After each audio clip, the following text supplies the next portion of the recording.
چلیے ملتے ہیں ایما ووڈ ہاؤس سے، ہائی برے کی رہنے والی، خوبصورت، چالاک اور امیر۔ کہنے کو تو ان کے پاس سب کچھ ہے سوائے کسی مصروفیت کے، اور جب آپ کے پاس اتنا وقت اور اتنی عقل ہو تو کیا ہوتا ہے، ایک نیا مشغلہ جنم لیتا ہے۔ اور ایما کے کیس میں یہ ایک بہت ہی خطرناک مشغلہ ہے، دوسروں کے رشتے کروانا۔ دیکھیں، جب ان کی گورننس مس ٹیلر کی شادی مسٹر ویسٹن سے ہوتی ہے تو ایما اس کا سارا کریڈٹ فوراً خود لے لیتی ہیں۔ بس یہی وہ پوائنٹ ہے جہاں ان کا یقین اور بھی پکا ہو جاتا ہے کہ ان سے بہتر فیصلہ تو کوئی کر ہی نہیں سکتا، بھلے ہی ان کے قریبی دوست مسٹر نائٹلی اسے صاف صاف ایک خوش قسمت تکا ہی کیوں نہ کہیں۔ لیکن سوچئے تب کیا ہوتا ہے جب ایک اتنی پر اعتماد میچ میکر ہر اشارے کو، ہر بات کو بالکل غلط سمجھ بیٹھتی ہے۔ اصل کہانی یہاں سے شروع ہوتی ہے۔ یہ ایما کے تکبر سے انکساری تک کے ایک بہت ہی دلچسپ سفر کی داستان ہے۔ مطلب ایما کی اپنی ایک الگ ہی دنیا ہے، ایک ایسی دنیا جہاں انہیں لگتا ہے کہ وہ سب کی خوشیوں کی ٹھیکیدار ہیں۔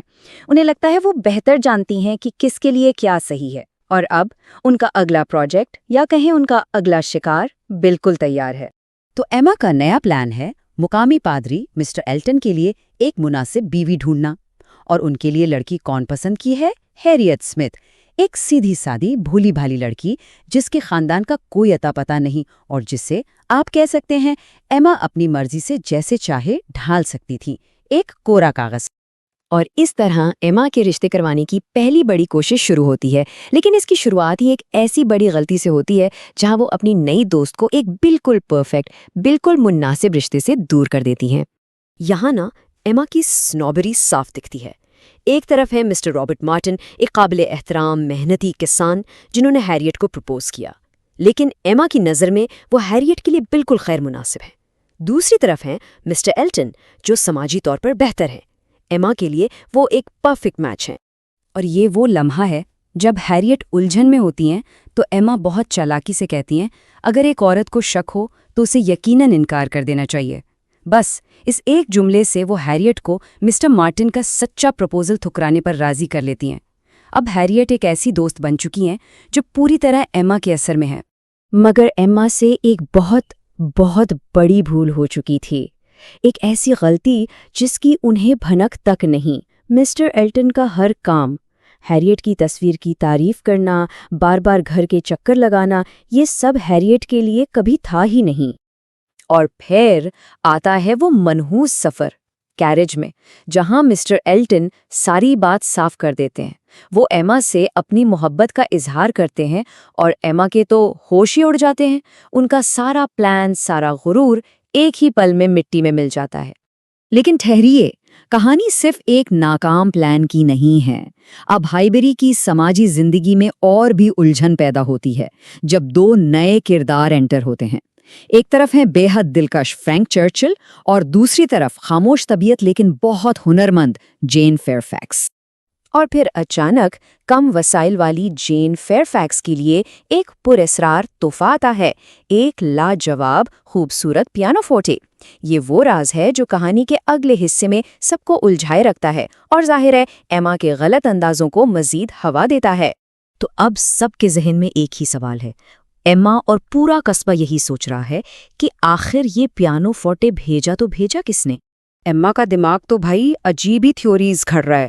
انہیں لگتا ہے کہیں یہ جین کی دوست کے شوہر مسٹر ڈکسن کی طرف سے ایک محبت کا غیر مناسب تحفہ تو نہیں، یا شاید مسٹر نائٹلی نے بھیجا ہے، لیکن حقیقت ایک ایسے پوشیدہ رشتے میں چھپی ہے جس کا وہ خواب میں بھی نہیں سوچ سکتی۔ کہانی کا سب سے اہم موڑ آتا ہے باکس ہل پر پکنک کے موقع پر۔ یہ وہ پوائنٹ ہے جہاں ایما کا بے لگام اعتماد اور ان کی حاضر جوابی آخرکار کھلی بے رحمی میں بدل جاتی ہے اور وہ اپنی ہی نظروں میں گر جاتی ہیں۔ مہربان لیکن بہت زیادہ باتیں کرنے والی مس بیٹس پر ایما سب کے سامنے تنقید کرتی ہیں۔ آپ کو تعداد پر پابندی لگانی ہوگی، ایک وقت میں صرف 3۔ یہ ایک لاپرواہی سے کیا گیا مذاق تھا، لیکن اس نے مس بیٹس کا دل بری طرح توڑ دیا۔ وہاں موجود لوگوں میں سے صرف مسٹر نائٹلی ہی ان کا سامنا کرتے ہیں۔ وہ انہیں سختی سے ڈانٹتے ہیں، برا کیا ایما، واقعی بہت برا کیا۔ اور یہ وہ لمحہ ہے جب پہلی بار ایما کو سچ کا آئینہ دکھایا جاتا ہے اور ان کی خود پسندی کا شیشہ ٹوٹ جاتا ہے۔ بوکسل کے اس واقعے کے بعد تو جیسے سارے راز ایک ایک کر کے کھلنے لگتے ہیں. وہ تمام باتیں جنہیں ایما دیکھ نہیں پا رہی تھیں اب حیرت انگیز تیزی سے سامنے آنا شروع ہو جاتی ہیں. پہلا انکشاف، فرینک چرچل اور جین فیئرفیکس پچھلے سال سے پوشیدہ طور پر منگنی کر چکے تھے. جی ہاں، ایما کے ساتھ فرینک کا فلرٹ کرنا دراصل جین کے ساتھ اپنے رشتے کو چھپانے کا ایک بہانہ تھا، اور وہ پیانو فورٹے وہ بھی فرینک نہیں بھیجا تھا. اور پھر آتا ہے آخری اور شاید سب سے بڑا جھٹکا. ہیریٹ اعتراف کرتی ہے کہ اس کی محبت فرینک چرچل کے لیے نہیں بلکہ مسٹر نائٹلی کے لیے ہے. یہ وہ لمحہ ہے جب ایما کو احساس ہوتا ہے کہ انہوں نے انجانے میں اپنی ہی دوست کو اسی شخص سے محبت کرنے پر اکسایا ہے جس سے اب وہ خود محبت کرتی ہیں. تو دیکھا ایما کے پلانز کیا تھے اور ہوا کیا. انہوں نے سوچا ہیریٹ کی شادی مسٹر ایلٹن سے ہوگی، لیکن وہ مسٹر مارٹن کے پاس گئیں.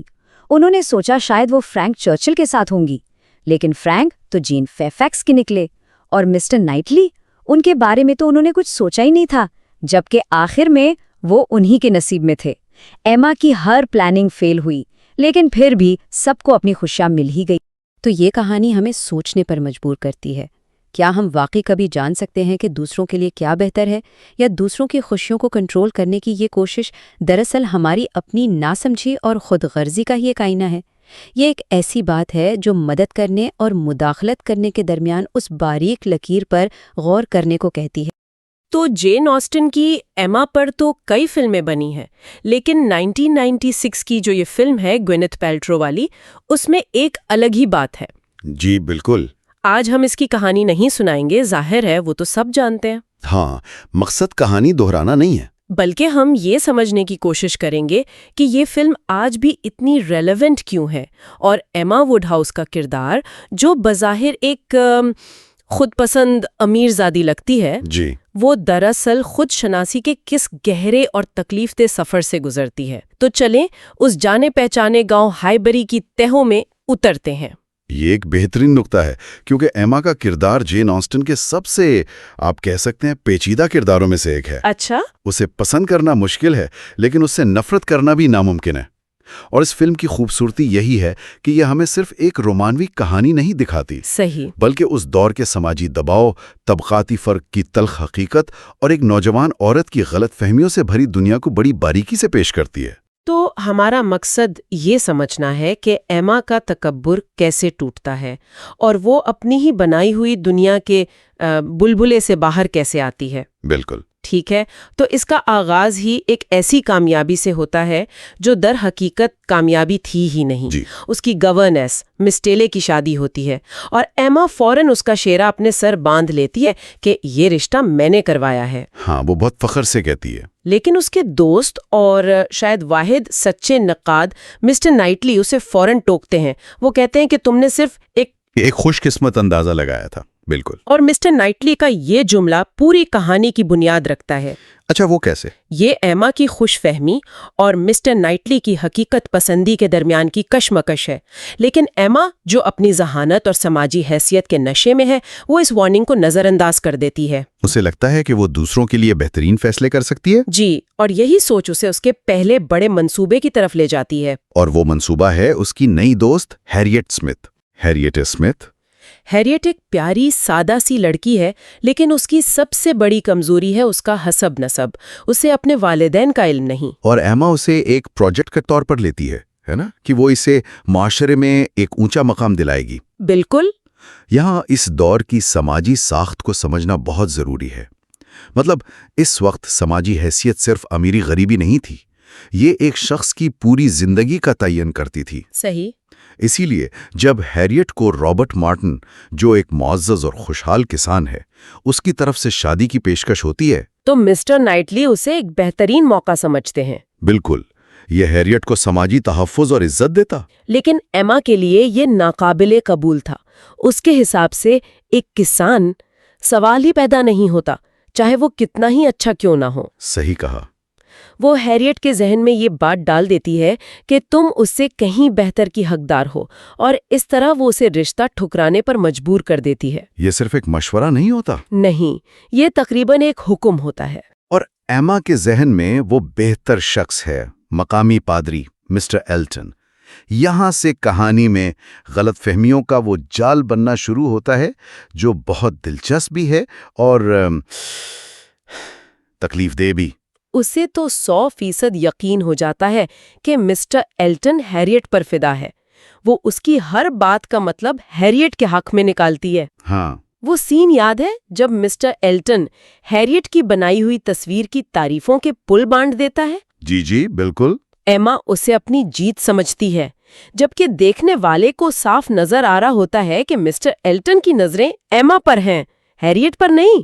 فلم میں یہ بہت مزاحیہ انداز میں دکھایا گیا ہے، لیکن اس کے پیچھے ایک المیہ بھی ہے۔ یہ ایما کی سب سے بڑی خامی کو ظاہر کرتا ہے۔ وہ کون سی؟ کہ وہ حقیقت کو ویسا نہیں دیکھتی جیسی وہ ہے، بلکہ ویسا دیکھتی ہے جیسا وہ دیکھنا چاہتی ہے۔ اس کا تکبر اسے اندھا کر دیتا ہے۔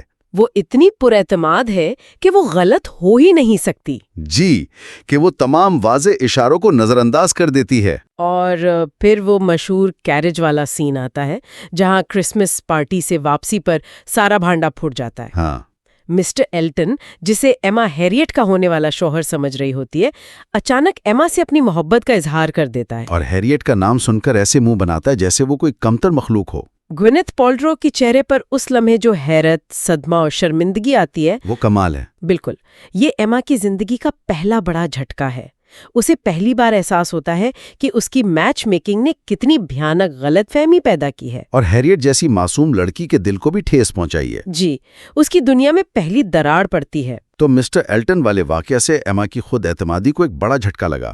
آپ سوچیں گے کہ اب وہ دوسروں کی زندگیوں میں دخل دینا چھوڑ دے گی، ہے نا؟ لیکن ایسا نہیں ہوتا، کیونکہ کہانی میں 2 ایسے کردار آتے ہیں جو اس کی سعادت کو اور بھی ہوا دیتے ہیں۔ فرینک چرچل اور جین فیئرفیکس۔ بالکل، یہ دونوں ایما کے لیے ایک نئی پہیلی، ایک نیا چیلنج بن جاتے ہیں۔ جین فیئرفیکس کا کردار مجھے ہمیشہ بہت پر اسرار لگتا ہے۔ وہ خوبصورت ہے، باصلاحیت ہے، لیکن اتنی خاموش اور اپنے آپ میں گم رہتی ہے کہ ایما اسے سمجھ ہی نہیں پاتی۔ اور شاید اسی لیے اسے ناپسند بھی کرتی ہے۔ ہاں، شاید۔ اور دوسری طرف فرینک چرچل ہے، جو خوش مزاج، دلکش اور ہر دل عزیز ہے۔ وہ آتے ہی ایما کے ساتھ فلرٹ کرنا شروع کر دیتا ہے۔ ان دونوں کرداروں کا آنا کہانی کو مزید گہرائی دیتا ہے۔ جین، جو ایک غریب یتیم ہے، وہ ایما کے لیے ایک آئینے کی طرح ہے۔ اچھا؟ وہ ہر وہ چیز ہے جو ایما نہیں ہے، محتاط، اپنے جذبات چھپانے والی اور حالات کی ماری ہوئی۔ جبکہ فرینک چرچل ایما کی طرح ہی امیر اور لاپرواہ نظر آتا ہے، لیکن اس کے اپنے راز ہیں۔ اور رازوں کی بات ہو تو کہانی میں وہ پیانو والا معاملہ بڑا دلچسپ ہے۔ ہاں، وہ پیانو۔ جین کو کسی نامعلوم خیرخواہ کی طرف سے ایک مہنگا پیانو تحفے میں ملتا ہے اور گاؤں میں ہلچل مچ جاتی ہے۔ اور ایما فوراً اپنی جاسوسی شروع کر دیتی ہے۔ وہ اب بھی باز نہیں آئی۔ یہ ایما کی ایک اور مثال ہے کہ وہ کیسے آدھی ادھوری معلومات پر پوری کہانیاں گھڑ لیتی ہے۔ اسے لگتا ہے کہ وہ ایک خفیہ رومانوی کہانی بے نقاب کر رہی ہے، جبکہ حقیقت اس کی آنکھوں کے بالکل سامنے ہوتی ہے۔ لیکن وہ اسے دیکھ نہیں پاتی۔ یہ سب چھوٹے چھوٹے واقعات ہمیں کہانی کے سب سے اہم موڑ کی طرف لے جاتے ہیں۔ گاؤں میں ہونے والی سماجی تقریبات جیسے ڈانس پارٹی اس دور میں صرف تفریح نہیں ہوتی تھی، بلکہ ایک طرح سے سماجی میدان جنگ ہوتی تھی۔ صحیح کہا۔ ایسی ہی ایک پارٹی میں مسٹر ایلٹن اپنی نئی مغرور بیوی کے ساتھ آتا ہے اور وہ دونوں سرے عام ہیریٹ کی تذلیل کرتے ہیں۔ وہ اس کے ساتھ ڈانس کرنے سے انکار کر دیتے ہیں، اور ہیریٹ اکیلی اور شرمندہ کھڑی رہ جاتی ہے۔ یہ ایک انتہائی ظالمانہ لمحہ ہے۔ لیکن تبھی مسٹر نائٹلی، جو عموماً ایسی تقریبات سے دور رہتے ہیں، آگے بڑھتے ہیں۔ عمل سے وہ نہ صرف ہیریٹ کی عزت بچاتے ہیں، بلکہ ایلٹن جوڑے کو ان کی اوقات بھی دکھا دیتے ہیں۔ وہ یہ ثابت کرتے ہیں کہ شرافت کا تعلق پیسے سے نہیں، کردار سے ہوتا ہے۔ بالکل، یہ مسٹر نائٹلی کے کردار کا ایک بہترین لمحہ ہے۔ لیکن کہانی کا اصل کلائمیکس باکسل کی پکنک پر آتا ہے۔ وہ سین آج بھی دیکھ کر تکلیف ہوتی ہے۔ جی، وہ بہت تکلیف دہ ہے۔ وہاں شاید بوریت کی وجہ سے یا اپنی برتری ثابت کرنے کے لیے ایما سب کے سامنے مس بیٹس کا مذاق اڑاتی ہے۔ اور یہ سمجھنا ضروری ہے کہ مس بیٹس کون ہیں۔ وہ ایک غریب، غیر شادی شدہ اور باتونی خاتون ہیں جن کا معاشرے میں کوئی محافظ نہیں۔ صحیح۔ اس دور میں غیر محفوظ ہونے کا مطلب تھا کہ آپ کی کوئی سماجی حیثیت نہیں اور آپ کی عزت نفس ہر وقت داؤ پر لگی رہتی ہے۔ اور جب ایما ان سے کہتی ہے کہ آپ صرف 3 بیوقوفی کی باتیں کہہ سکتی ہیں تو یہ صرف ایک طنز نہیں، یہ ایک گہرا زخم ہے۔ بالکل۔ مسٹر نائٹلی ایما کو اکیلے میں لے جا کر جو کہتے ہیں وہ شاید پوری فلم کا سب سے طاقتور مکالمہ ہے۔ جی، وہ غصے سے کہتے ہیں بیڈلی ڈن ایما، بیڈلی ڈن انڈیڈ۔ یہ بہت برا کیا ایما، واقعی بہت برا کیا۔ جی، اور جیریمی نورتھم جس سنجیدگی اور مایوسی سے یہ ادا کرتے ہیں وہ ایما کو اندر تک جھنجھوڑ دیتا ہے۔ یہ پہلی بار ہے کہ کوئی اسے اس کی غلطی کا احساس اتنی شدت سے دلا رہا ہے، اور وہ بھی وہ شخص جس کی رائے اس کے لیے سب سے زیادہ اہمیت رکھتی ہے۔ اسے پہلی بار اپنے تکبر اور بے حسی پر شدید شرمندگی ہوتی ہے، وہ روتے ہوئے گھر جاتی ہے۔ یہی ایما کے کردار کا ٹرننگ پوائنٹ ہے۔ اسے احساس ہوتا ہے کہ اس کی ذہانت اور حاضر جوابی کتنی آسانی سے ظلم میں بدل سکتی ہے۔ اور جب ایما اپنی اس غلطی پر پشیمان ہوتی ہے تبھی کہانی کے سارے راز ایک ایک کر کے کھلنا شروع ہوتے ہیں۔ جی، اچانک خبر آتی ہے کہ فرینک چرچل کی امیر آنٹی کا انتقال ہو گیا ہے۔ اور اس خبر کے ساتھ ہی سب سے بڑا راز فاش ہوتا ہے، فرینک چرچل اور جین فیئرفیکس مہینوں سے خفیہ طور پر منگنی کر چکے تھے۔ بالکل۔ وہ پیانو بھی فرینک نے ہی بھیجا تھا۔ ان کا سارا عجیب و غریب رویہ، فرینک کا ایما سے فلرٹ کرنا، یہ سب صرف ایک دکھاوا تھا تاکہ ان کا راز چھپا رہے۔ مجھے ہمیشہ لگتا ہے کہ فرینک چرچل کا کردار کافی خود غرض ہے۔ اچھا، وہ اپنی منگنی چھپانے کے لیے ایما کے جذبات سے کھیلتا ہے اور جین کو بھی تکلیف دیتا ہے۔ یہ ایک دلچسپ نکتہ ہے، لیکن کیا اسے مکمل طور پر خود غرض کہا جا سکتا ہے؟ یاد رکھیں کہ اس پر اپنی آنٹی کی طرف سے کتنا دباؤ تھا۔ ہاں، یہ تو تھا۔ وہ اپنی محبت اور وراثت کے درمیان پھنسا ہوا تھا۔ اس کا طریقہ یقیناً غلط تھا، لیکن اس کی مجبوری بھی سمجھ میں آتی ہے۔ وہ ایک پرفیکٹ ہیرو نہیں ہے، بلکہ ایک خامیوں بھرا انسان ہے۔ خیر، اس انکشاف سے ایما کو اپنی ایک اور غلطی کا احساس ہوتا ہے، لیکن اس کی سب سے بڑی پریشانی ہیریٹ ہوتی ہے۔ جی، اسے لگتا ہے کہ ہیریٹ کا دل ٹوٹ جائے گا، کیونکہ وہ تو سمجھ رہی تھی کہ ہیریٹ فرینک چرچل کو پسند کرتی ہے، لیکن جب وہ ہیریٹ سے بات کرتی ہے تو ایک اور اس سے بھی بڑا دھماکہ ہوتا ہے۔ جی، ہیریٹ انکشاف کرتی ہے کہ وہ فرینک سے نہیں بلکہ مسٹر نائٹلی سے محبت کرتی ہے۔ اور یہی وہ لمحہ ہے، وہ 1 سیکنڈ جب ایما کو اپنے حقیقی جذبات کا ادراک ہوتا ہے۔ جیسے ہی وہ سنتی ہے کہ کوئی اور مسٹر نائٹلی سے محبت کرتا ہے، اسے شدید تکلیف اور جلن کا ایک ایسا جھٹکا لگتا ہے جس کی اسے خود بھی توقع نہیں تھی۔ یہ کتنا دلچسپ ہے کہ وہ اپنے دل کی بات تب تک نہیں سمجھ پاتی جب تک اسے مسٹر نائٹلی کو کھونے کا ڈر محسوس نہیں ہوتا۔ بالکل۔ اسے احساس ہوتا ہے کہ مسٹر نائٹلی کا کسی اور کا ہو جانے کا خیال اس کے لیے ناقابل برداشت ہے۔ اسے سمجھ آتا ہے کہ وہ ہمیشہ سے مسٹر نائٹلی سے محبت کرتی رہی ہے، لیکن اس نے کبھی اپنے ان جذبات کو پہچانا ہی نہیں، کیونکہ وہ ہمیشہ سے اس کی زندگی کا حصہ تھے۔ ایک دوست، ایک استاد، لیکن کبھی ایک ممکنہ ساتھی کے طور پر نہیں دیکھا۔ یہ احساس اس کے لیے خود شناسی کے سفر کا آخری اور سب سے اہم قدم ہے۔ اسے یہ ماننا پڑتا ہے کہ وہ جو سب کے دلوں کا حال جاننے کا دعویٰ کرتی تھی، وہ اپنے ہی دل سے بے خبر تھی۔ اور پھر آخر میں جب مسٹر نائٹلی بھی اس سے اپنی محبت کا اظہار کرتے ہیں تو کہانی مکمل ہو جاتی ہے۔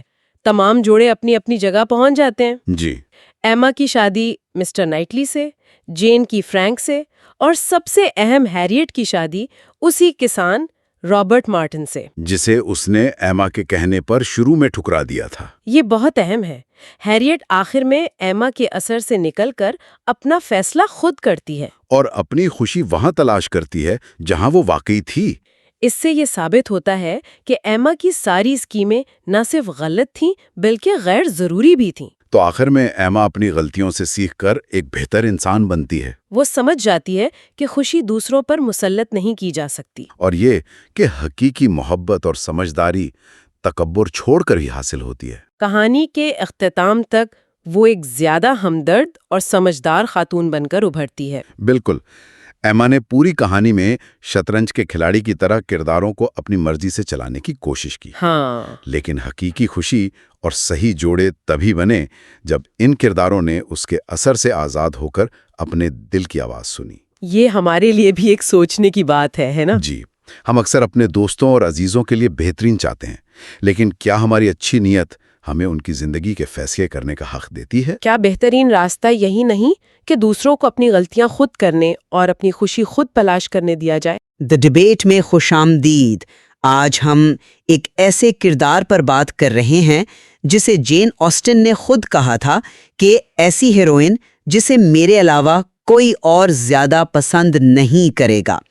ہم بات کر رہے ہیں 1996 کی فلم ایما کے مرکزی کردار ایما ووڈ ہاؤس کی۔ اور سوال آج یہی ہے کہ کیا آسٹن صحیح تھیں؟ کیا ایما ووڈ ہاؤس واقعی ناپسندیدہ ہے؟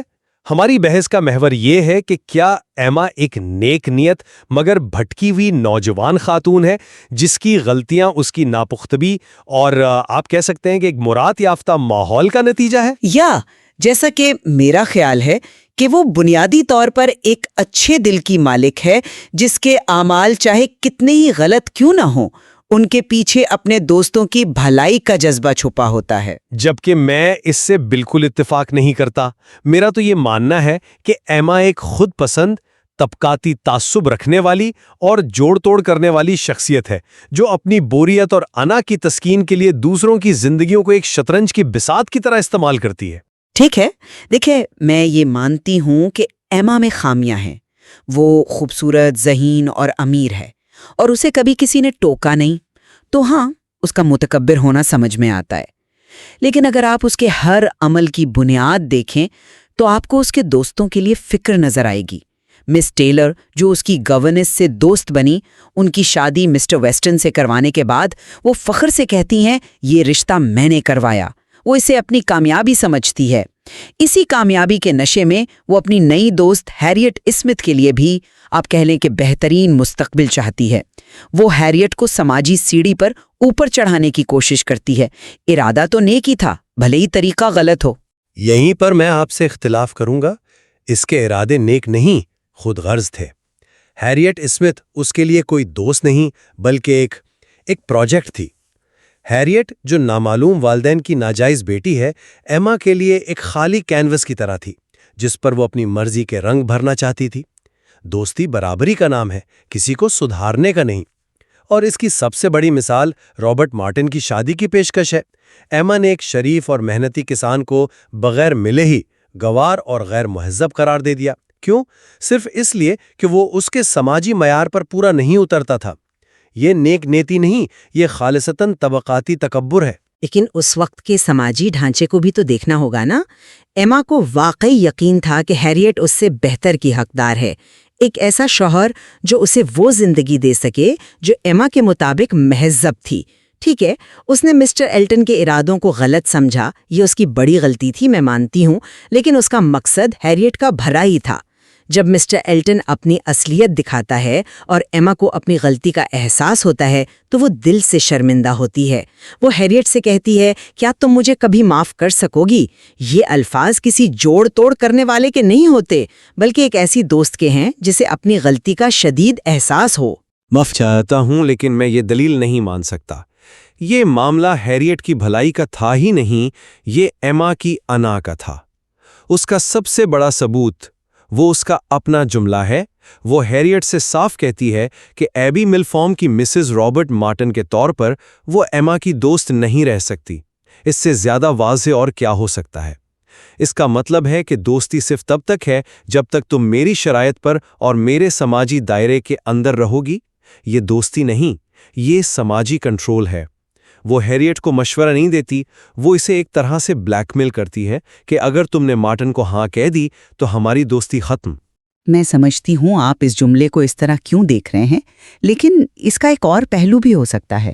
شاید وہ یہ کہنا چاہ رہی تھیں کہ ان کی زندگیوں میں اتنا فرق آ جائے گا کہ دوستی قائم رکھنا عملی طور پر ناممکن ہو جائے گا۔ یہ ایک تلخ حقیقت کا اظہار تھا، نہ کہ دھمکی۔ وہ نادان تھی، اسے یہ اندازہ نہیں تھا کہ اس کے الفاظ کا کتنا گہرا اثر ہوگا۔ اس کا اصل امتحان تو تب آیا جب اسے اپنی غلطیوں کے نتائج کا سامنا کرنا پڑا۔ اچھا، تو پھر اس وقت کیا ہوا جب ہیریٹ نے مسٹر نائٹلی میں دلچسپی ظاہر کی؟ ایما کا صدمہ اور پریشانی وہ سب کچھ عیاں کر دیتی ہے۔ اس نے ہیریٹ کو کبھی اپنے برابر سمجھا ہی نہیں۔ وہ اسے مسٹر ایلٹن جیسے کسی پادری سے تو شادی کروا سکتی تھی، لیکن اپنے سماجی دائرے کے سب سے معزز فرد یعنی مسٹر نائٹلی کے برابر لانے کا تصور بھی نہیں کر سکتی تھی۔ یہی اس کے کردار کا اصل امتحان تھا اور وہ اس میں بری طرح ناکام ہوئی۔ وہ ہیریٹ کو اوپر تو لانا چاہتی تھی، لیکن اپنے سے اوپر یا اپنے برابر ہرگز نہیں۔ یہ ایک دلچسپ نقطہ ہے، لیکن میں اسے ایک مختلف انداز میں دیکھتی ہوں۔ میرے خیال میں ایما کا رد عمل طبقاتی تعصب کی وجہ سے نہیں تھا، بلکہ اس کے اپنے جذبات کے اچانک ادراک کی وجہ سے تھا۔ اسی لمحے اسے پہلی بار احساس ہوتا ہے کہ وہ خود مسٹر نائٹلی سے محبت کرتی ہے۔ اس کا صدمہ ہیریٹ کے لیے نہیں، بلکہ اپنے دل کے ایک ایسے راز کے کھل جانے پر تھا جس سے وہ خود بھی ناواقف تھی۔ اس سے پہلے تک تو وہ ہیریٹ کی خوشی کے لیے کچھ بھی کرنے کو تیار تھی۔ شاید، لیکن یہ تکبر صرف کمتر سمجھے جانے والوں کے لیے ہی محسوس نہیں ہے، یہ ان لوگوں کے لیے بھی ہے جنہیں وہ اپنے لیے خطرہ سمجھتی ہیں۔ جین فیئر فیکس کی مثال لے لیں۔ ایما اس سے کیوں اتنی نفرت کرتی ہے؟ کیونکہ جین وہ سب کچھ ہے جو ایما نہیں ہے۔ جین باصلاحیت ہے، میوزک میں ماہر، خوبصورت اور لوگوں میں مقبول ہے، لیکن وہ غریب ہے۔ وہ ہائبرے کی دنیا میں ایما کی ملکہ کی حیثیت کے لیے ایک چیلنج ہے۔ اسی لیے ایما اس کے بارے میں بدنیتی پر مبنی افواہیں پھیلانے سے بھی گریز نہیں کرتی، جیسے جین کا مسٹر ڈکسن کے ساتھ خفیہ تعلق۔ یہ محض ناپسندیدگی نہیں، یہ حسد ہے۔ میں مانتی ہوں کہ اس میں حسد کا عنصر شامل ہے، لیکن یہ کہانی اتنی سادہ نہیں۔ ایما ایک کھلی کتاب کی طرح ہے، جبکہ جین بہت زیادہ محتاط اور اپنی راز سینے میں چھپائے رکھتی ہے۔ ایما کی مایوسی اس بات سے بھی پیدا ہوتی ہے کہ وہ جین سے جڑ نہیں پاتی، اسے جین کا رویہ مصنوعی لگتا ہے۔ تو یہ دو مختلف شخصیات کا ٹکراؤ ہے، نہ کہ صرف ایک طرفہ حسد۔ اور مس بیٹس کے ساتھ اس کا سلوک، اس کی کیا وضاحت ہے؟ باکس ہل کے مقام پر جب وہ ایک غریب، بے ضرر اور مسلسل بولنے والی خاتون کا سب کے سامنے مذاق اڑاتی ہے، تو یہ اس کے کردار کا سب سے تاریک پہلو سامنے لاتا ہے۔ یہ حسد نہیں، یہ طاقت کا نشہ ہے۔ وہ اپنی سماجی حیثیت کا استعمال ایک ایسی عورت کو ذلیل کرنے کے لیے کرتی ہے جو اس کا مقابلہ نہیں کر سکتی۔ یہ بہت ظالمانہ تھا۔ مسٹر نائٹلی جب اسے ڈانٹتے ہیں، بہت برا کیا ایما، واقعی بہت برا کیا، تو وہ بالکل صحیح ہوتے ہیں۔ یہ اس کے کردار کی سطحیت اور بے رحمی کو بے نقاب کرتا ہے۔ میں اس بات سے 100% متفق ہوں کہ مس بیٹس کے ساتھ اس کا سلوک ناقابل معافی تھا، اور یہ اس کی کہانی کا سب سے نچلا نقطہ تھا۔ لیکن یہی تو اس کے کردار کی خوبصورتی ہے کہ وہ اپنی سب سے بڑی غلطی سے سب سے بڑا سبق سیکھتی ہے۔ مسٹر نائٹلی کی ڈانٹ اسے آئینہ دکھاتی ہے، اور اس کا رد عمل فوری اور شدید ہوتا ہے۔ وہ شرمندگی سے رو پڑتی ہے، اسے اپنی غلطی کا گہرا احساس ہوتا ہے، اور سب سے اہم بات، وہ اگلے ہی دن جا کر مس بیٹس سے معافی مانگتی ہے۔ یہ اس کی اخلاقی نشو و نما کی سب سے بڑی دلیل ہے۔ وہ اپنی غلطی سے بھاگتی نہیں، اس کا سامنا کرتی ہے اور اسے سدھارنے کی کوشش کرتی ہے۔ لیکن سوال یہ ہے کہ کیا وہ واقعی خود شرمندہ ہوئی، یا اسے مسٹر نائٹلی کی ڈانٹ سے شرمندگی ہوئی؟ کیا اس کی اخلاقی بیداری اندر سے آئی یا باہر سے ٹھوپی گئی؟ مجھے شک ہے کہ اگر مسٹر نائٹلی، جن کی رائے کی وہ سب سے زیادہ قدر کرتی ہے، وہاں نہ ہوتے اور اسے اس کی غلطی کا احساس نہ دلاتے، تو کیا وہ کبھی معافی مانگتی، یا وہ اسے ایک مذاق سمجھ کر بھول جاتی؟ اس کا پچھتاوا ہمیشہ کسی بیرونی جھٹکے کے بعد ہی کیوں آتا ہے؟ پہلے مسٹر ایلٹن کے انکشاف کے بعد، اور پھر مسٹر نائٹلی کی ڈانٹ کے بعد وہ خود سے اپنی غلطیوں کو کیوں نہیں دیکھ پاتی؟ کیونکہ وہ 21 سال کی ایک نوجوان لڑکی ہے جسے زندگی کا کوئی تجربہ نہیں۔ وہ ایک بند ماحول میں پلی پڑی ہے۔ اس کا سفر ہی خود شناسی کا ہے۔ وہ غلطیاں کر کے ہی سیکھ رہی ہے۔ اس کے ارادوں پر شک کرنا میرے خیال میں زیادتی ہے۔ اس کا یہ اعلان کہ اس کا شادی کا کوئی ارادہ نہیں کیونکہ اس کے پاس دولت اور حیثیت کی کمی نہیں، اس کی آزادی اور ذہانت کو ظاہر کرتا ہے۔ اس پر وہ سماجی دباؤ نہیں ہیں جو اس دور کی زیادہ تر عورتوں پر تھے۔ اس کے اعمال ایک ذہین لیکن بوریت کی شکار عورت کے ہیں جس کے پاس اپنی توانائی استعمال کرنے کا کوئی اور راستہ نہیں۔ بوریت؟ کیا بوریت آپ کو دوسروں کی زندگیوں اور دلوں سے کھیلنے کا لائسنس دیتی ہے؟ یہ استحقاق کی سب سے بڑی اور خطرناک دلیل ہے۔ ایک غریب آدمی بوریت کی وجہ سے چوری کرے تو وہ مجرم ہے، لیکن ایک امیر عورت دوسروں کے جذبات کو ٹھیس پہنچائے تو ہم اسے ناپختگی کہہ کر نظر انداز کر دیں۔ یہ انصاف نہیں ہے۔ وہ ہیریٹ کا دل 2 بار ٹوٹنے کے قریب لے آتی ہے، پہلے مسٹر ایلٹن اور پھر نادانستہ طور پر مسٹر نائٹلی کے معاملے میں۔ اس کی اصلاح کی کوششیں ہمیشہ عارضی ہوتی ہیں کیونکہ دوسروں کو کنٹرول کرنے کی خواہش اس کی شخصیت میں گہرائی تک جڑی ہوئی ہے۔ میں اس دلیل سے قائل نہیں ہوں۔ وہ بار بار کہتی ہے کہ اس نے اپنے طور طریقے سدھارنے کا تہیہ کر لیا ہے، اس کی نیت میں کوئی کھوٹ نہیں، وہ اپنی چھوٹی سی دنیا میں کچھ دلچسپی پیدا کرنے کی کوشش کر رہی تھی اور اس کوشش میں اس سے غلطیاں ہوئیں۔ جب بھی اسے اپنی غلطیوں کا احساس ہوتا ہے وہ پچھتاوا محسوس کرتی ہے، یہی ایک اچھے انسان کی نشانی ہے۔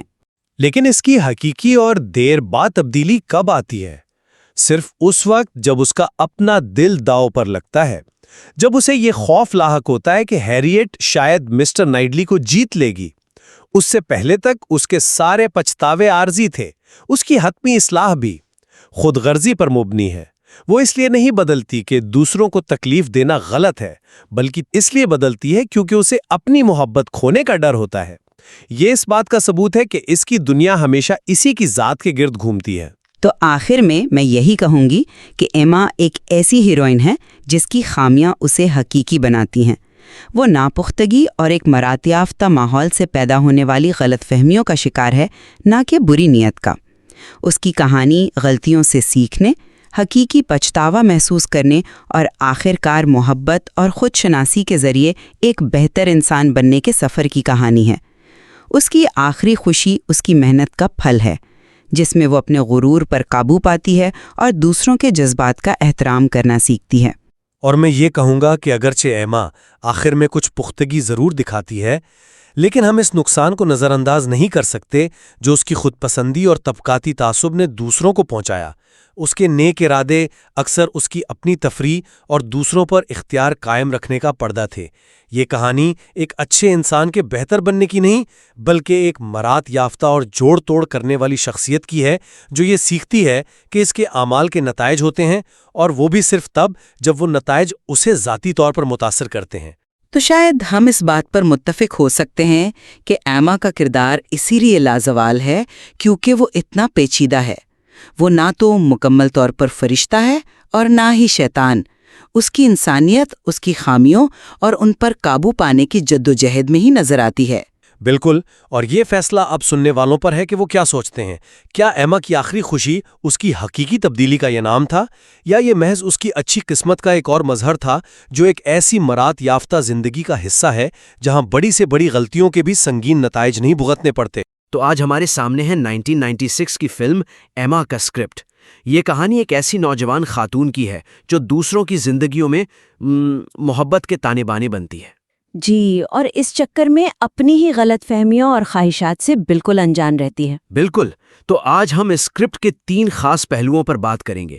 ایک تو کہانی کی رفتار، پھر ایما کے کردار کی تبدیلی، اور کچھ ایسی اہم تفصیلات جو شاید نئے ناظرین کی نظر سے اوجھل رہ جائیں۔ یہ ایک کلاسک کہانی ہے اور اس کی تشکیل میں بہت کچھ صحیح کیا گیا ہے، لیکن بہتری کی گنجائش تو ہمیشہ ہوتے ہے۔ تو کہاں سے شروع کریں؟ مجھے لگتا ہے سب سے پہلے کہانی کی رفتار پر ہی بات کرنی چاہیے، خاص طور پر فلم کے درمیانی حصے میں۔ اچھا؟ جی، مجھے ایسا لگا کہ جیسے ہی کوئی بڑا اہم واقعہ ہوتا ہے نا، ہم فوراً اگلے منظر کی طرف بھاگتے ہیں۔ مثال کے طور پر فرینک چرچل کی آمد ہے، پھر وہ جین فیئر فیکس کا پراسرار پیانو، اور ہیریٹ کے جذبات کا اتار چڑھاؤ۔ ہاں، یہ سب ایک کے بعد ایک اتنی تیزی سے ہوتا ہے کہ ان لمحات کا جو جذباتی اثر ہونا چاہیے وہ کہیں کھو جاتا ہے۔ آپ کی بات بالکل درست ہے۔ ایسا لگتا ہے جیسے اسکرپٹ بس اہم واقعات کی ایک فہرست پر نشان لگاتا جا رہا ہے، لیکن ان کے بیچ میں سانس لینے کی جگہ نہیں چھوڑ رہا۔ صحیح۔ اور اس کا سب سے بڑا نقصان ایما کے کردار کو ہوتا ہے۔ باکس ہل والا منظر یاد ہے؟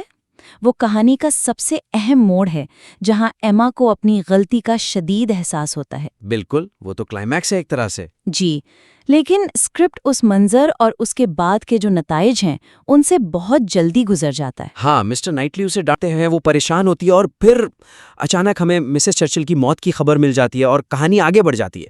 ایسا لگا جیسے ایما کی تبدیلی ایک ہی لمحے میں ہو گئی، جبکہ یہ ایک عمل ہونا چاہیے تھا جسے ناظرین محسوس کر پاتے۔ بالکل۔ یہی اصل مسئلہ ہے۔ اس تیز رفتاری سے ایما کی نشوونما کا اثر کم ہو جاتا ہے۔ تو میرا پہلا مشورہ یہ ہے، کہانی کے درمیانی حصے میں اہم واقعات اور جذباتی تبدیلیوں کی رفتار کو متوازن کرنا ہوگا تاکہ مرکزی کردار کی نشوونما کا اثر گہرا ہو سکے۔ ٹھیک ہے۔ اس کا مطلب یہ نہیں کہ کہانی کو سست کر دیا جائے، بالکل نہیں، بلکہ اسے جذباتی طور پر ٹھہرنے کا موقع دیا جائے۔ تو اس کا عملی حل کیا ہو سکتا ہے؟ مطلب ہم اس ٹھہراؤ کو کیسے شامل کر سکتے ہیں؟ دیکھیں، اس کا بہترین طریقہ ہے ایما کے لیے خاموش غور و فکر کے لمحات شامل کرنا۔ وہ لمحات جہاں کوئی مکالمہ نہیں ہوتا، لیکن ہم اس کے چہرے کے تاثرات سے اس کی اندرونی کشمکش کو سمجھ سکتے ہیں۔ مثال کے طور پر جب مسٹر ایلٹن گاڑی میں اسے شادی کی پیشکش کرتا ہے تو وہ ایک صدمے کی کیفیت میں ہوتی ہے۔ اسکرپٹ اس کے فوراً بعد اسے ہیریٹ کو تسلی دیتے ہوئے دکھاتا ہے۔ ہاں، وہ منظر بہت اچانک آتا ہے۔ اس کے بجائے اگر ہم ایک مختصر سا منظر شامل کریں جہاں ایما گھر پہنچ کر اکیلے اپنے کمرے میں بیٹھی ہے، وہ کچھ بول نہیں رہی، بس کھڑکی سے باہر دیکھ رہی ہے اور اس کے چہرے پر الجھن اور پریشانی صاف ظاہر ہے۔ اچھا خیال ہے۔ یہ 10 سیکنڈ کا منظر بھی ناظرین کو اس کی ذہنی حالت سے جوڑنے کے لیے کافی ہوگا۔ اس سے ہمیں پتہ چلے گا کہ وہ صرف ہیریٹ کے لیے پریشان نہیں بلکہ اپنی غلطی اور مسٹر ایلٹن کے رویے پر بھی حیران ہے۔ یہ ایک بہت اچھا آئیڈیا ہے۔ اس سے اس کے کردار کو گہرائی ملے گی۔ اور باکسل والے منظر کے لیے کیا کیا جا سکتا ہے؟ وہاں بھی یہی تکنیک استعمال ہو سکتی ہے۔ مسٹر نائٹلی کی سخت باتوں کے بعد اسکرپٹ ایما کو صرف گھر جاتے ہوئے دکھاتا ہے۔ کیوں نہ ہم اس سفر کو تھوڑا طویل کریں؟ کیسے؟ گاڑی کے اندر ایک خاموش منظر جہاں کیمرہ صرف اس کے چہرے پر مرکوز ہو۔ ہم اس کی آنکھوں میں پچھتاوے کے آنسو دیکھ سکتے ہیں، اسے اپنی کہی ہوئی بات کی تلخی کا احساس ہو رہا ہو۔ یہ خاموش منظر اس کی تبدیلی کو زبانی طور پر بیان کرنے سے کہیں زیادہ طاقتور ہوگا۔ تو ناظرین کو یہ تبدیلی کمائی ہوئی محسوس ہوگی، نہ کہ اچانک مسلط کی ہوئی۔ بالکل، میں سمجھ گیا۔ تو بنیادی طور پر کہانی کو اہم موڑوں پر سانس لینے کا موقع دینا تاکہ جذبات ناظرین تک پہنچ سکیں، یہ بہت اہم نکتہ ہے۔ اور یہ جو خاموش لمحات کی بات ہے، یہ سیدھا ہمارے دوسرے مسئلے سے جڑتی ہے جو کہ ایما کی اندرونی تبدیلی کو دکھانے کا طریقہ ہے۔ جی، دونوں باتیں ایک دوسرے سے بہت گہرائی میں جڑی ہوئی ہیں۔ تو میرا دوسرا نکتہ یہ ہے کہ ایما کے کردار کی خودشناسی کا جو سفر ہے وہ بیرونی واقعات پر کچھ زیادہ ہی انحصار کرتا ہے اور اس کی اندرونی تبدیلی کو پوری طرح سے ظاہر نہیں کرتا۔ ہم یہ تو دیکھتے ہیں کہ اس نے مس بیٹس کی توہین کی اور ہم مسٹر نائٹلی کا غصہ بھی دیکھتے ہیں، لیکن ایما کو خود اپنی غلطی کی سنگینی کا جو احساس ہوتا ہے وہ لمحہ تھوڑا کمزور ہے۔ ہاں، ہمیں دکھایا جاتا ہے کہ وہ غمگین ہے، لیکن اس کے اندر جو طوفان برپا ہے، اس کے غرور کا شیشہ جس طرح ٹوٹا ہے، وہ شدت ہمیں محسوس نہیں ہوتی۔ بالکل، یہ بتانے اور دکھانے کا فرق ہے۔ اسکرپٹ ہمیں بتاتا ہے کہ ایما بدل گئی ہے، لیکن وہ ہمیں یہ تبدیلی ہوتے ہوئے دکھاتا نہیں ہے۔ اس کی توبہ اور پچھتاوا زیادہ تر مکالموں یا دوسروں کے رد عمل کے ذریعے سامنے آتا ہے۔ اس کی اپنی اندرونی دنیا میں کیا چل رہا ہے وہ ناظرین سے جیسے پوشیدہ رہتا ہے۔ تو پھر اس اندرونی بحران کو اسکرین پر کیسے دکھایا جائے؟ اس کے لیے بصری کہانی کاری کا سہارا لینا ہوگا۔ ہمیں الفاظ سے ہٹ کر تصویروں کے ذریعے کہانی سنانی ہوگی۔ تو میرا مشورہ یہ ہے کہ ایما کی ندامت اور نئی عاجزی کی گہرائی کو پہنچانے کے لیے غیر زبانی اشاروں، فلیش بیکس یا علامتی منظر کشی کا استعمال کیا جائے۔ یہ دلچسپ ہے۔ کوئی مثال دے سکتی ہیں؟ جیسے وہ کون سے بصری اشارے ہو سکتے ہیں؟ ضرور، ایک بہت ہی مؤثر طریقہ فلیش بیک کا استعمال ہو سکتا ہے۔ جب ایما گھر آ کر اپنی غلطی پر غور کر رہی ہے تو کیا ہو اگر اس کے ذہن میں باکس ہل پر کہے گئے اپنے الفاظ گونجے؟ اچھا۔ اور اس کے ساتھ ہی مس بیٹس کے چہرے پر آئی تکلیف کا ایک مختصر خاموش کلوز اپ شاٹ دکھایا جائے۔ یہ 1 سیکنڈ کا فلیش بیک ناظرین کو سیدھا ایما کے احساس جرم سے جوڑ دے گا۔ واہ! وہ صرف یہ نہیں سوچیں گے کہ ایما کو برا لگ رہا ہے، بلکہ وہ خود مس بیٹس کی اس تکلیف کو دوبارہ محسوس کریں گے۔ یہ تو بہت طاقتور ہو سکتا ہے۔ اس سے مس بیٹس کا کردار بھی زیادہ مضبوط ہوگا کیونکہ اس کی تکلیف صرف ایک واقعہ نہیں رہے گی بلکہ ایما کے ضمیر کا حصہ بن جائے گی۔ بالکل، ایک اور بصری خیال علامتی اشیاء کا استعمال ہے۔ یاد ہے ایما نے ہیریٹ کا ایک پورٹریٹ بنایا تھا؟ ہاں، بنایا تھا۔ شروع میں وہ تصویر اس کے لیے اپنی قابلیت اور سماجی برتری کی علامت تھی، وہ اس پر فخر کرتی تھی۔ کیا ہو اگر باکس ہل کے واقعے کے بعد جب وہ اکیلی ہو تو اس کی نظر اس تصویر پر پڑے؟ لیکن اس بار وہ اسے فخر سے نہیں بلکہ شرمندگی سے دیکھے۔ اب وہ تصویر اسے اپنی کامیابی نہیں بلکہ اپنی بے وقوفی اور تکبر کی یاد دلا رہی ہے۔ یہ بہت زبردست ہے۔ ایک ہی چیز لیکن کردار کی ذہنی حالت بدلنے سے اس کا مطلب بھی بدل گیا۔ یہ بغیر کسی مکالمے کے اس کی پوری اندرونی تبدیلی کو بیان کر دے گا۔ جی، یہ اس کے ماضی کے غرور کو اس کی موجودہ شرمندگی سے جوڑنے کا ایک شاندار طریقہ ہے۔ یہی ویژول سٹوری ٹیلنگ کی طاقت ہے، اور یہ جو باریکیاں ہیں، جیسے ایک تصویر کا مطلب بدل جانا، یہ مجھے تیسرے نقطے کی طرف لاتا ہے کہ فلم کئی بار یہ مان کر چلتی ہے کہ ہم پہلے سے ہی کہانی کی تمام باریکیوں سے واقف ہیں۔ ہاں، میں بھی یہی کہنے والا تھا۔ فلم جو ہے وہ جین آسٹن کے ناول سے واقف ناظرین پر بہت زیادہ انحصار کرتی ہے۔ جو لوگ پہلی بار یہ کہانی دیکھ رہے ہیں، ان کے لیے کچھ اہم سماجی باریکیاں اور کرداروں کے محرکات وہ غیر واضح رہ سکتے ہیں۔ فرینک چرچل اور جین فیئرفیکس کی خفیہ منگنی کا انکشاف اس کی سب سے بڑی مثال ہے۔ بالکل۔ جو کتاب پڑھ چکے ہیں وہ تو شروع سے ہی اشارے تلاش کر رہے ہوتے ہیں، لیکن جو نہیں جانتے ان کے لیے یہ انکشاف بالکل اچانک آتا ہے۔ فرینک کا بال کٹوانے کے لیے لندن جانا، جین کے ارد گرد اس کا عجیب رویہ، وہ پیانو کا تحفہ۔ ہاں، یہ سب اشارے ہیں، لیکن فلم انہیں اتنی سٹلی سے پیش کرتی ہے کہ وہ ایک نئے ناظر کے لیے پیشین گوئی کا کام نہیں کرتے۔ تو نتیجہ یہ ہوتا ہے کہ انکشاف ایک تسلی بخش نتیجے کے بجائے ایک غیر منصفانہ موڑ لگتا ہے۔ تو اس کا حل کیا ہے؟ کیا ہمیں ان اشاروں کو زیادہ واضح کرنا چاہیے، لیکن اس میں یہ خطرہ بھی ہے کہ راز بہت جلدی کھل جائے؟ یہ ایک نازک توازن ہے۔ مقصد راز کو خراب کرنا نہیں، بلکہ پیشین گوئی کو مضبوط کرنا ہے، تاکہ جب انکشاف ہو تو ناظرین یہ نہ سوچے کہ یہ کہاں سے آ گیا، بلکہ انہیں سوچنا چاہیے، اچھا تو یہ بات تھی، مجھے شک تو تھا۔ صحیح۔ اس کے لیے میرا مشورہ یہ ہے کہ مزید بصری یا مکالماتی اشارے شامل کیے جائیں، بغیر کسی بھاری بھرکم وضاحت کے۔ ٹھیک ہے، تو فرینک اور جین کے معاملے میں یہ کیسے کیا جا سکتا ہے؟ ان کے مشترکہ مناظر میں تھوڑا سا تناؤ شامل کیا جا سکتا ہے۔ مثال کے طور پر جب سب لوگ باتیں کر رہے ہوں تو کیمرہ ایک لمحے کے لیے فرینک اور جین پر ٹھہر سکتا ہے، جو ایک دوسرے کو ایک خاص نظر سے دیکھ رہے ہوں۔ ایک ایسی نظر جسے کوئی اور نہیں سمجھتا۔ بالکل۔ یا جب فرینک ایما کے ساتھ چھیڑ چھاڑ کر رہا ہو تو پس منظر میں جین کے چہرے پر ایک لمحے کی تکلیف یا غصہ دکھایا جا سکتا ہے۔ یہ چھوٹے چھوٹے لمحات شک کا بیج بو دیں گے، اور جب آخر میں سچ سامنے آئے گا تو یہ زیادہ اطمینان بخش ہوگا۔ اور یہی مسئلہ طبقاتی فرق کے ساتھ بھی ہے۔ اسکرپٹ یہ مان لیتا ہے کہ ہم 19ویں صدی کے انگلینڈ کے سماجی ڈھانچے کو سمجھتے ہیں۔ ہاں، مسٹر مارٹن کو ہیریٹ کے لیے ایک نامناسب رشتہ کیوں سمجھا جاتا ہے، یا مسٹر ایلٹن اس خیال پر کیوں ہنستا ہے، یہ ایک جدید ناظر کے لیے شاید پوری طرح واضح نہ ہو۔ یہ ایک بہت اہم نقطہ ہے۔ کہانی کا پورا تنازع اسی طبقاتی فرق پر مبنی ہے، جیسے کہ جب ایما ہیریٹ کو مسٹر مارٹن کے خلاف قائل کر رہی ہو تو وہ صرف یہ نہ کہے کہ وہ ایک کسان ہے، وہ زمین، کرایہ داری یا خاندانی تعلقات جیسے الفاظ استعمال کر سکتی ہے۔ اچھا، ایک یا دو جملے جیسے مسٹر مارٹن ایک قابل احترام آدمی ہے لیکن ان کا حلقہ ہمارے حلقے سے بہت مختلف ہے ہیریٹ، یہ جملہ اس وقت کے سخت سماجی قانونوں کو واضح کر دے گا اور ایما کے تکبر کو اس کے سماجی تناظر میں قائم کرے گا۔ تو خلاصہ یہ ہے کہ چھوٹی چھوٹی تبدیلیوں سے ہم ان ناظرین کے لیے بھی کہانی کو زیادہ قابل رسائی اور دلچسپ بنا سکتے ہیں جو اصل ناول سے واقف نہیں ہیں۔ بالکل، مقصد ہاتھ پکڑ کر سب کچھ سمجھانا نہیں، بلکہ انہیں وہ تمام اوزار دینا ہے جن سے وہ خود کہانی کی گہرائی کو سمجھ سکیں، خاص طور پر جذباتی لمحات میں، تاکہ کرداروں کی تبدیلی کو گہرائی مل سکے۔ اور اس کے لیے ہم نے خاموش، غور و فکر کے لمحات شامل کرنے کا مشورہ دیا۔ دوسرا نقطہ ایما کی اندرونی تبدیلی کو بصری طور پر دکھانے کا تھا۔ ہم نے فلیش بیکس اور علامتی اشیاء جیسی ٹیکنیکوں پر بات کی تاکہ ناظرین اس کی ندامت کو صرف سنے نہیں بلکہ محسوس بھی کریں۔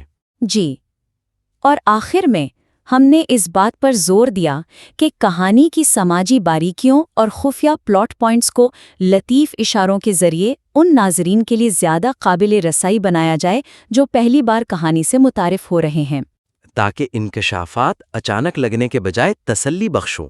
یہ تمام تجویز اس بہترین کام کو مزید بہتر بنانے کی نیت سے دی گئی ہیں۔ اس اسکرپٹ میں بہت سی خوبیاں ہیں اور یہ تبدیلیاں اسے اور بھی زیادہ مؤثر بنا سکتی ہیں۔ ہمیں امید ہے کہ یہ آپ کے لیے مفید ثابت ہوں گی۔ اگر آپ ان پر کام کرنے کے بعد دوبارہ اپنا کام بھیجنا چاہیں تو ہمیں اس کا جائزہ لینے میں خوشی ہوگی۔